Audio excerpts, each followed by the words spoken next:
All right. Now let's go back to software engineering, right? There were various requirements of software engineering, and one is that you hide things. What was that called? Somebody told me it was encapsulation, right? You hide things. All right. So some things about your data structure are going to be public, and some going to be private, right?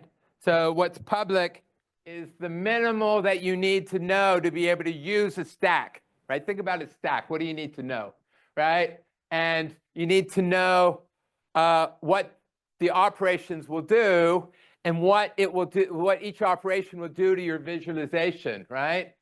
So those are the public invariants, right? Here's some public invariants. You got a bank account, the amount in your account go negative, right? That's an invariant, right? You got a stack. Well, the picture of the plates kind of helps you, right? And it says you only can put things on the top or the bottom of the stack, right? So the abstract data type, the guy who's using it, can just think about it as a stack of plates. He doesn't know how it's implemented, right? And right, and then a drug company might make sure that they don't give you drugs that conflict with each other, right? Those are kind of invariants. And the implementer of the stack needs to say, every time you tell me to push or pop, I maintain these invariants, right? I don't let you withdraw money if the money's not there, right? All right.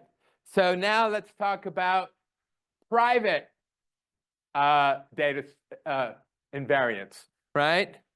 Now there can be details. When we implement the stack, we have to think about how do we store that data. And so there's various details which we don't tell the world, right? Right? So the drug company, for example, hides what drugs he's been given, right? So just the other day, for example, I got blood work, and I had to fight so hard to get my blood work because I had to. They were worried about confidentiality, and I had to prove it was me. All right. So what's the bank's hidden invariant? Is that they're going to charge you money. That's a joke. What's the stack invariant? Well, we may store it like an array. We may store it like a linked list, right? So those are invariants, right? The outside world doesn't know, but the implementer knows, right? Everybody see that? Any questions? All right. So when I was arguing with Bignuis, I thought, let's do these same rules. I had these rules for loop invariants. Let's do them for data structures and see what happens. All right? So what does a constructor do, right? If you have a data structure, you have to first build your constructor, right? So you call the constructor, and the preconditions of the constructor is what information are you giving me to build it? And then what you have to make sure is that when you build it, it has the correct invariants, right? When you build this thing, they need to have the invariants, right? That's sort of like, how do we start? How do we get the invariants at the beginning? Is, well, when you build it, it needs the invariants, all right? Right? So if the user is constructing an instance of the data structure, it must ensure that it strikes all the invariants, right? Initially, for example, a stack is going to contain no objects, right? So there, what is that? That's an empty stack, right? All right, so now,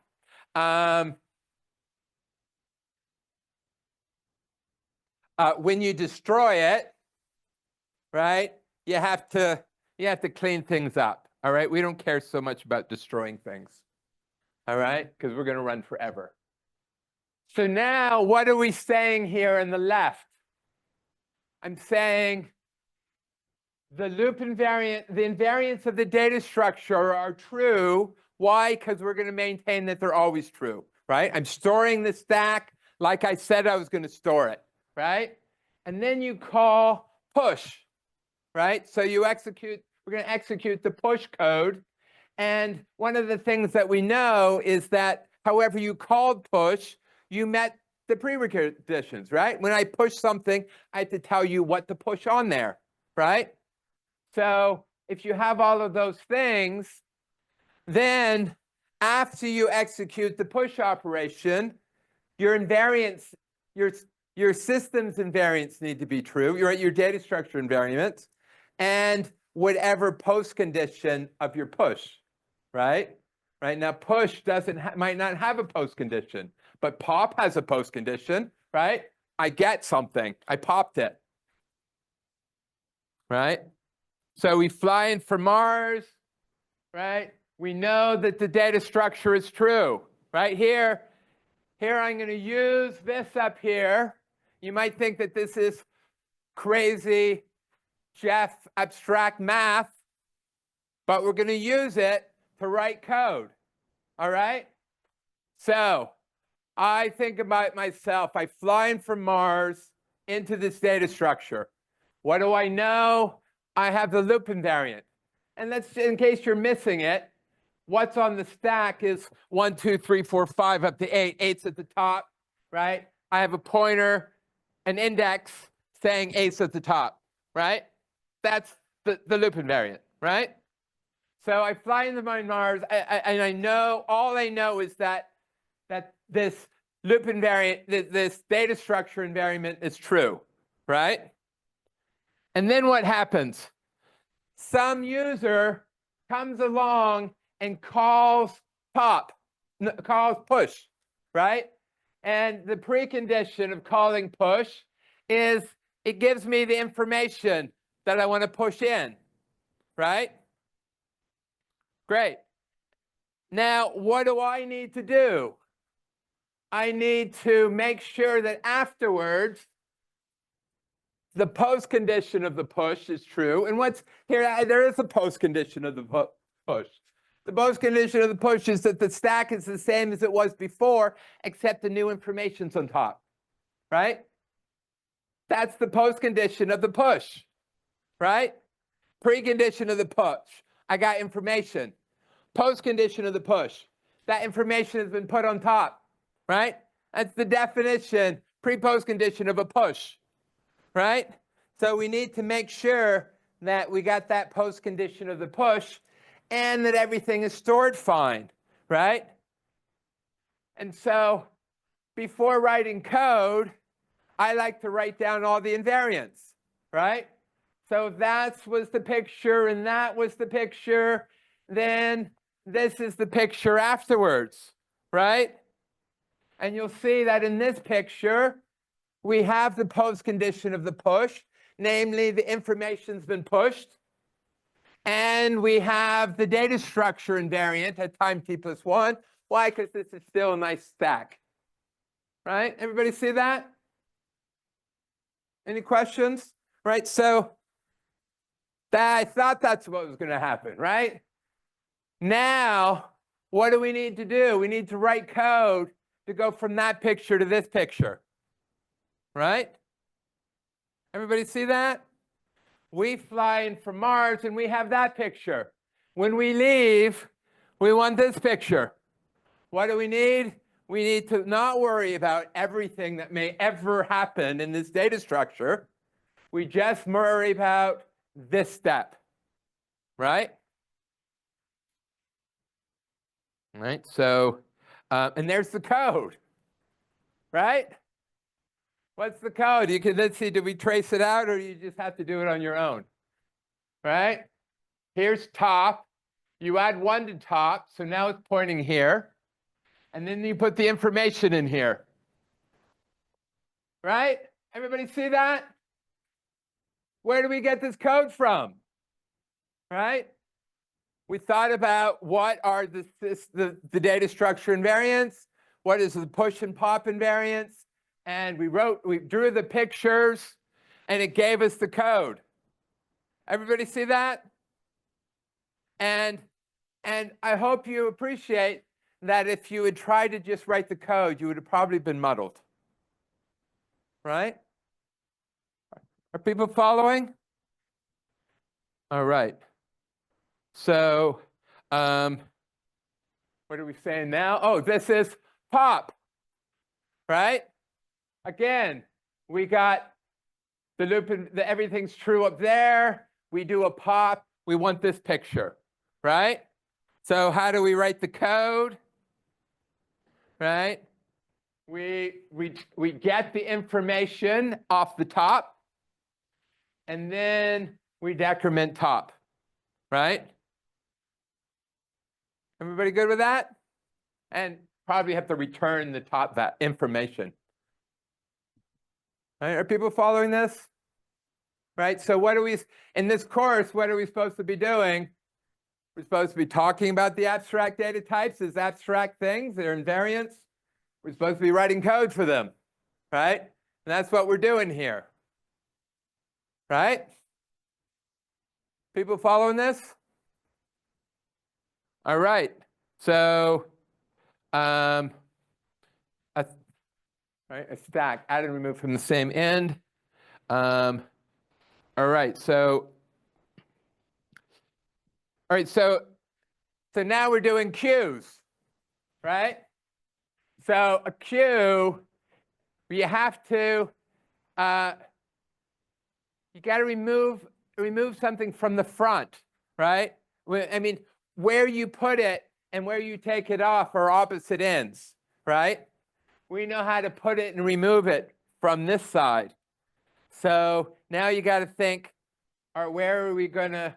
If we're removing it from here, we got to put it. Here, I guess I'm saying we're going to remove this one, right? How to remove the one? We got to go there, right? People like that?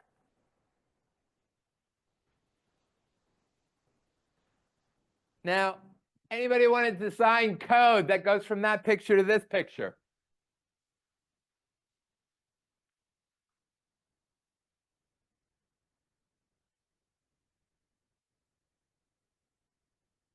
Huh? Yeah, we took the one out. Do we have to shift everybody over?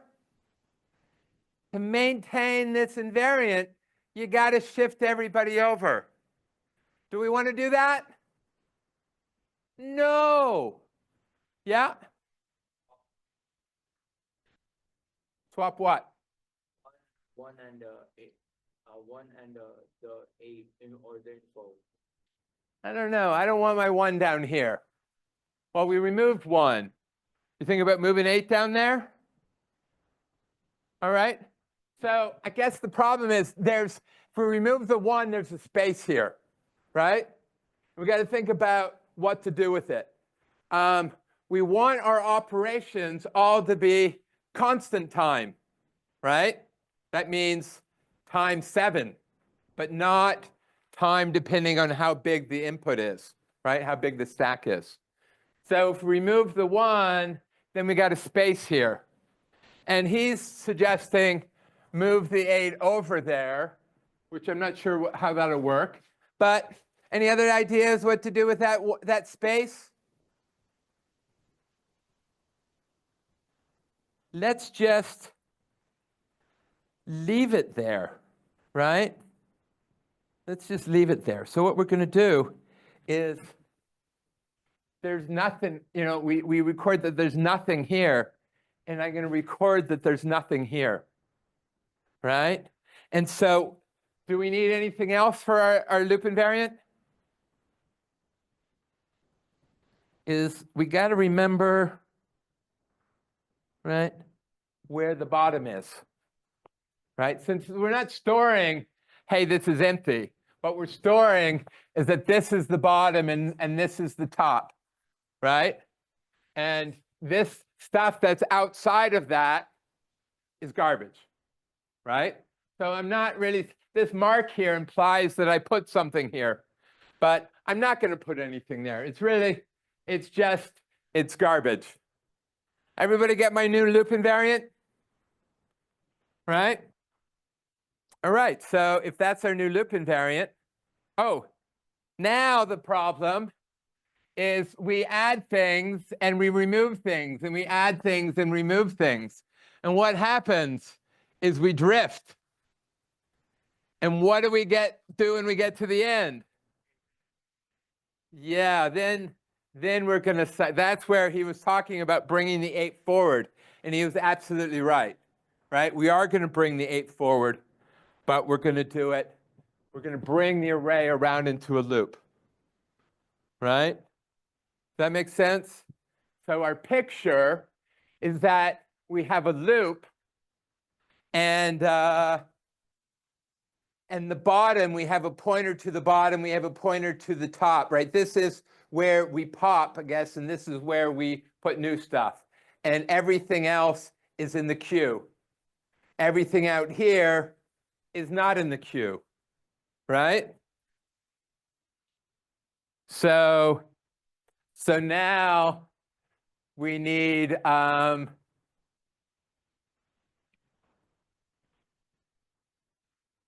DQ. I guess DQ is pop, right? So we want to pop, then we say, hey, if it's empty, then we're upset. Otherwise, where are we popping from? This is we're popping from the bottom, right? So the information we return is pointed at bottom, right? And then we want to make the bottom, right, remove that guy.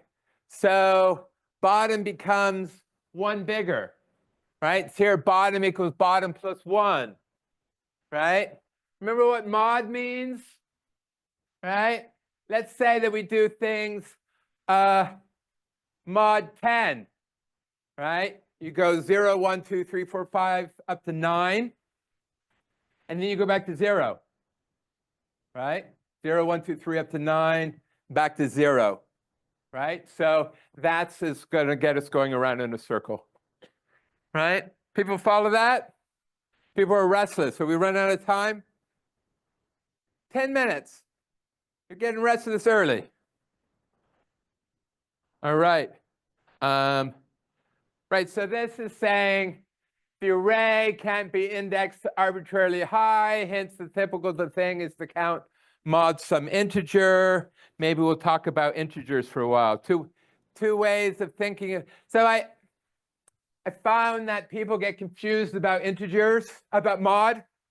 So I realized that there are 2 ways of thinking about them, and you should know that. So the one is as a function, and the other is if we're doing math mod 3, then change what universe you're in, right? If you go, let's go back to 1090 for a minute, which I was doing this morning.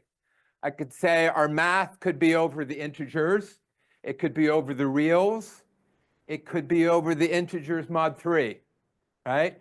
It's just a different universe, all right?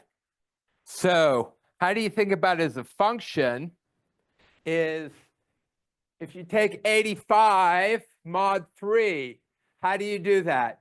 You take 85, you divide it by 3, and you ask, what's the remainder, right? And you'll see that it goes in 28 times with the remainder of 1, right?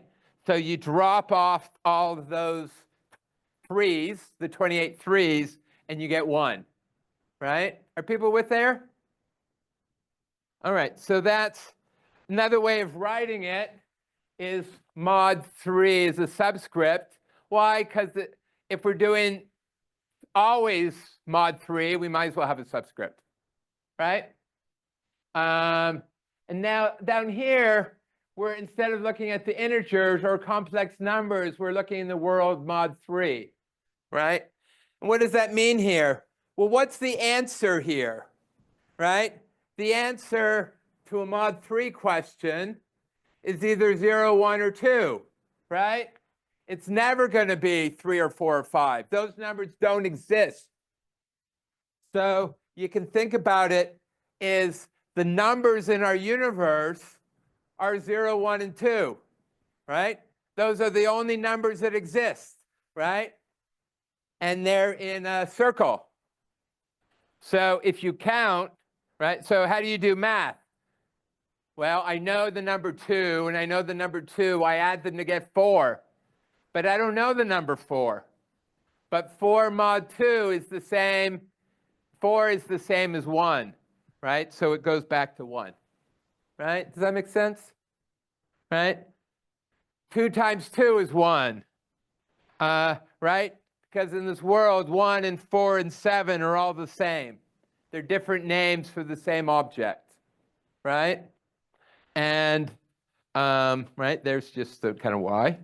And so you can add and subtract. You get, if you add 3, you get a different name for the same object, right?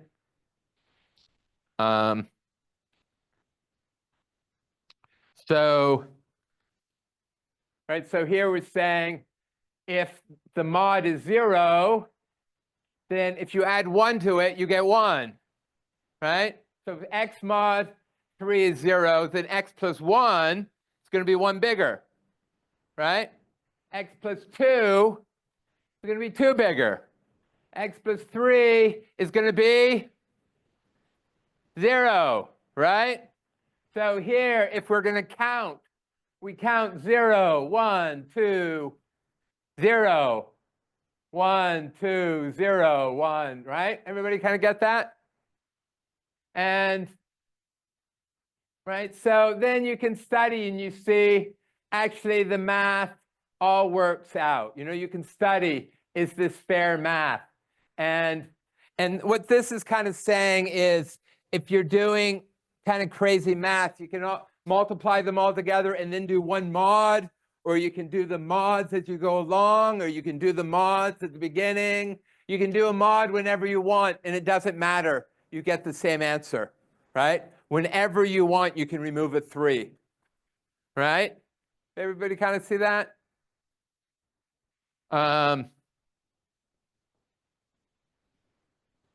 Right, so you have to prove this, and you don't want to prove this, but here's the proof in case you want to go through and prove it.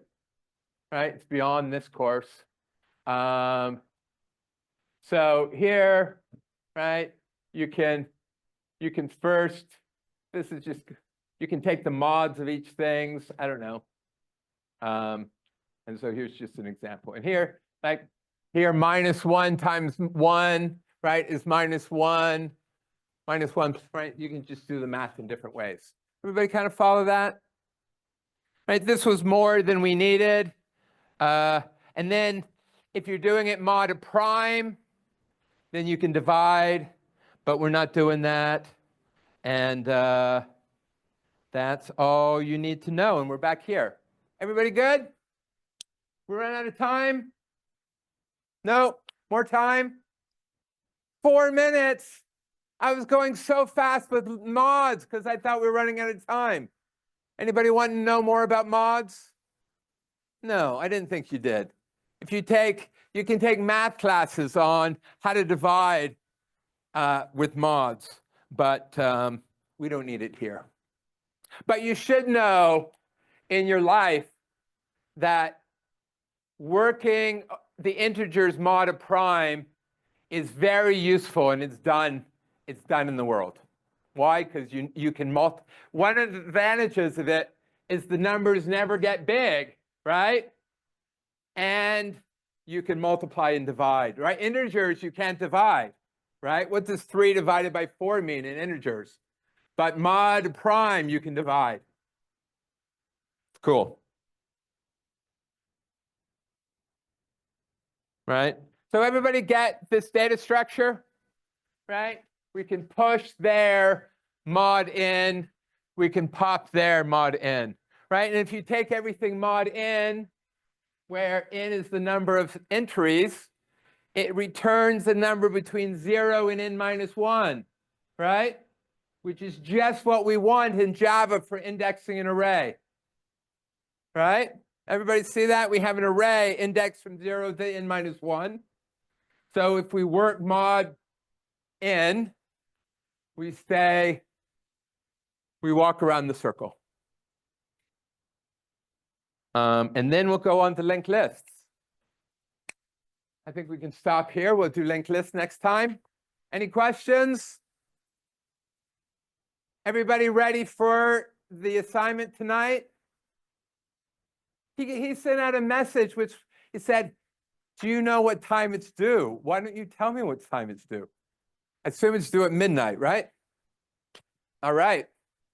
I'll be out here if people have any panic questions.